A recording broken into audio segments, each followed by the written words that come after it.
Coach, just real quick, when you look at Grayson, what's his status as far as the ankle? I know it's a sprain, but Yeah, X-ray's negative again. Re-aggravated the same ankle, and he'll be day to day. okay.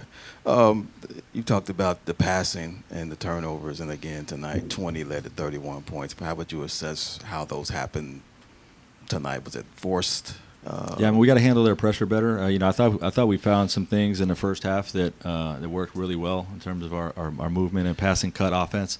We didn't sustain it when they went on runs. Okay, we didn't stay locked into that plan. I had too many lost possessions because of it. But we've had issues with that throughout the course of this year of taking care of the basketball. It reared its head tonight. And, this team is an elite defensive team, the best defensive team in the league that we're playing against. So you have to execute. And then the composure part just seemed like a few of the times. Yeah, we didn't keep our composure. Okay. Yep. Was that just a matter of, the game's not going your way, the crowd getting into it, or what would you attribute that to most? All the above. Okay. But we got to be better. Coach, there was that exchange with you and Bradley Beal in the fourth quarter timeout. Was that just a heat of the moment type thing? Yeah, just talking through the game. Yep. In what areas do you feel like this team can be better at handling the adversity when they have those stretches when the ball's not going in the basket? And we can't let the refs distract our focus. And the refs didn't beat us to what the T-Wolves did. Okay, we got some bad calls, but that happens in every game. Okay, it will happen both ways. We have to be locked in, and we can't let that distract our focus. And when they're scoring on us, okay, and we're not getting the right stops, we can't not be organized offensively. And we had too many possessions like that. Without getting into too much detail, what was the message and kind of level and belief in the locker room after this one? Keep challenging each other, okay, but stay connected. There's a lot of love in that locker room with that team, and we got to make sure that we can challenge each other, listen to one another, okay, and remain connected, and that's where we're at. Frank, just the composure part of it, has that been something that you guys have battled throughout the season? Not really. We've been a pretty poised group, throughout the course of the season. Came back in a lot of fourth quarters when we've been down. Stay locked into the game, but the emotions are higher in the playoffs, and the NBA playoffs will test your emotional stability, right? And we got to make sure that as our first time going through this together as a group, again, when we face adversity, okay, we have to respond to it, and we didn't handle it well enough tonight. We'll learn from it and be better going forward. How do you coach, like as far as the officiating goes, when close calls go against you? How do you Next coach play. that? What's that? Next play, you let them hear about it. You let the rest hear about it. Hopefully, you can, they can understand that maybe they missed a couple, okay, and it swings back your way. You try to do the best you can with that, but your group's got to turn their focus to the next play. That's something we talked about before the playoffs even started.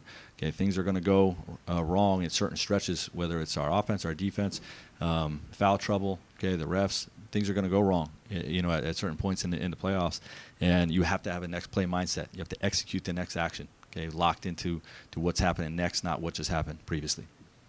Coach, just looking at obviously Grayson goes out, I'm thinking, okay, I'm gonna put somebody else in that hasn't played. What was the thought of talking on the sideline of maybe going with somebody else as far as getting in that? Yeah, we just we have a rotation where we just extend. We're going to extend our starters heavy minutes anyway tonight. We're going to try to get this game with those guys extending, and so we just needed Eric and Royce to fill in the gaps.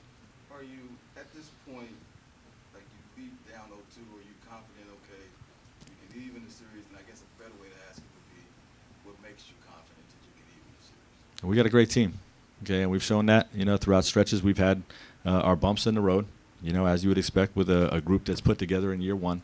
Okay, we've had our bumps in the road. It hasn't been an easy run for us, but through those bumps in the road, we've responded and gotten better from that. Okay, and we played some of our best basketball down the stretch. And, first time going through it in the playoffs, okay, more adversity, we'll handle it and we'll get better from it. So I'm very confident in what our games are going to look like in Game 3 and Game 4.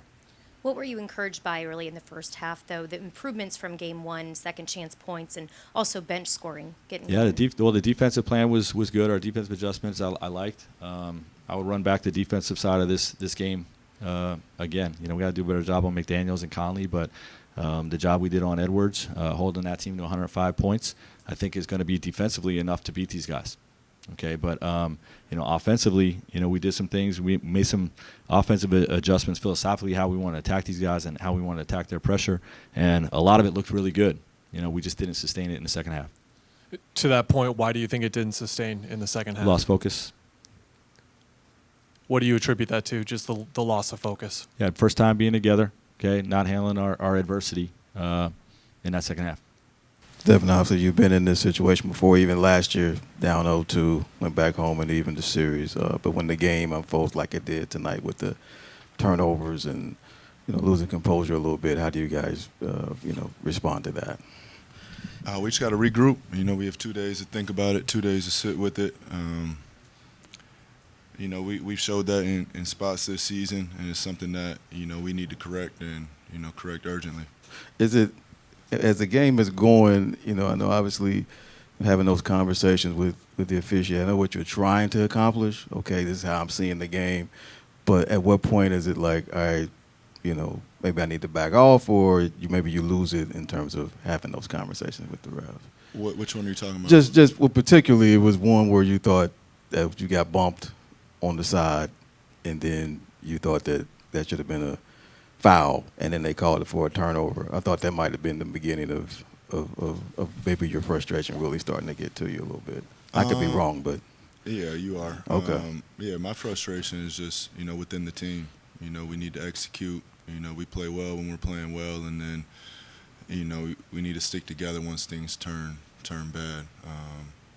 And like I said, we've done that throughout the season, so it's something that has to be corrected. And Kevin, when you said before about keeping composure, thought that would be big that's big in the playoff series. How would you assess you guys not being able to do that when they got to the point where they were extending the lead a little bit in the second half? Sorry, say that one more time. When the second half, when they started extending the lead and looked like composure was being lost a little bit, how do you assess that part of the game? Yeah, they went on a run. I mean, we was trying to figure it out. More than anything, they just played great ball, and we trying our best to get out of those little slumps when we go on a 7-8-0 run. And I think we still try to put ourselves in position to win there. We cut it like 13, like 12, but we just couldn't get over that hump. So this team's been killing us in the third with those runs, so we got to figure that out. Another thing I have for you is what are they doing defensively to maybe get you guys out of your sets? Brad was saying that not getting into the offense fast enough. Is that part of it? Okay. We definitely could play a little bit more faster and simplify a little bit more and get out of transition, but that comes with getting stops. But, yeah, we can always do things faster. Book, when you look at the points off turnovers, I think it was 31-2. What stands out to you about how that number got that big? Is that like a backsided question?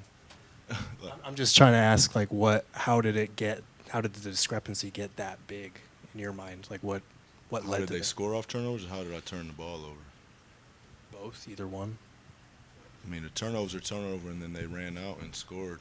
They had numbers, and it's obviously something that I need to be better with.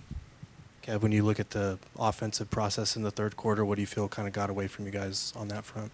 A little stagnant. I think we also got some good looks that we couldn't hit, and on the other side, they stretched us out. With the trap and the pick and roll, and now you got guys going downhill off a closeout, and it's tough to stop. I think that's what that's what their offense does. They, when you trap Ant, you trap him Conley, we stretch out, get guys going on the other side. So that was tough. It was just a tough stretch for us there, and it's been happening in the third, so we got to figure that out. Devin, I was just going to piggyback off that. What does it take when the crowd's against you, a team's going on the other run, you're not getting close calls? How does the team battle through that adversity? What does it take to get through that? Just communication. Talk to each other. That's when you have to be as close as ever in a hostile environment on the road. Just talk your way through it. Hold each other accountable. Have them honest conversations, and understand it's for the best of the team. Has this been something you guys have been dealing with throughout the course of the season? Yeah. This is for both you guys. You mentioned that hostile environment. The series now shifts back home. You had that support. What's your message to Suns fans? I mean, don't count us out. You know, it's a series for a reason.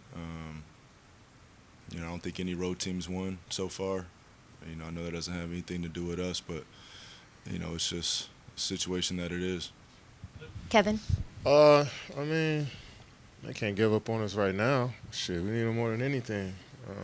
I know it's been disappointing last couple games, even the season, been too, you know, for our fans. But we need you more than ever now coming back home for Game 3.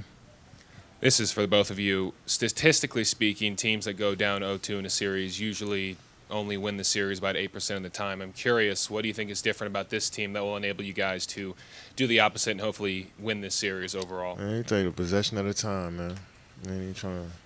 I'm not trying to think like that. We got the next game ahead of us.